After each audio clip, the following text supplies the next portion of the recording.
Right. Well, look, in terms of the ice cream, I mean, it's fun. I'll tell you what, there's good ice cream here. I mean, it's really, really good.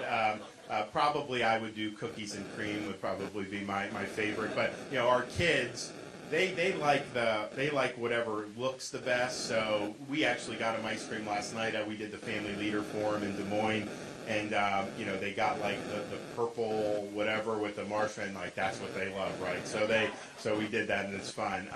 Look, when they use these terms, to me, when they call you these names, that just means you're winning. Because this is ridiculous that like, you know, people would lodge some of this stuff at me or other or whoever you do. So if they can beat you on the substance, they will beat you on the substance. And they will argue why what you're doing is not right. But usually I feel if they just try to start calling you names, you know, that's the equivalent. You know, they say that if you're doing a trial and you're an attorney, you know, if the facts are on your side, hammer the facts. If the law's on your side, hammer the law. If neither are on your side, just pound the table.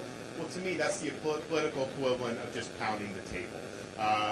And you get a lot of rhetoric. The media amplifies a lot of this rhetoric with false narratives. I mean, I just thought about, I don't know if you guys saw, Major League Baseball said it's going to bring the All-Star game to Atlanta in, I think, 2025. And the reason why that's noteworthy is because Major League Baseball was supposed to have the All-Star game in Atlanta a couple years ago. And then what happened was Georgia did, because, you know, Georgia's election in 2020, you know, there was how that was done. A lot of people were like, well, wait a minute, this is not the way elections should be done. So there was a movement to fix some of this stuff. And so they passed a bill to reform, to make it more transparent. And it was just a good bill. And so Governor Kemp signed it. And the media, the left, they created a panic about this. They were equating that to Jim Crow laws, which were basically not allowing people to vote based on race. And corporate America got involved in this. Coca-Cola, Delta, all these companies condemning the law without even really reading it, buying into these narratives. And so Major League Baseball actually moved the All-Star game from Atlanta to Colorado over this. Well, it turns out they've now done some elections, primaries and general elections, and they've had like record turnout from people of all different races and backgrounds. So it was a total sham. It was a total hoax. But yet, people were being equated, you know, to being like segregationists.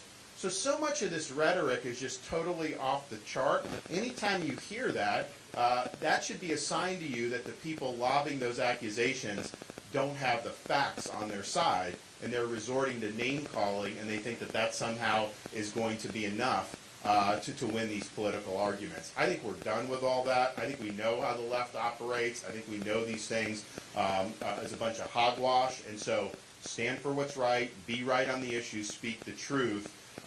Most people at this point, I think, discount the nonsensical rhetoric. So that's just what I would say about it. Yes, sir.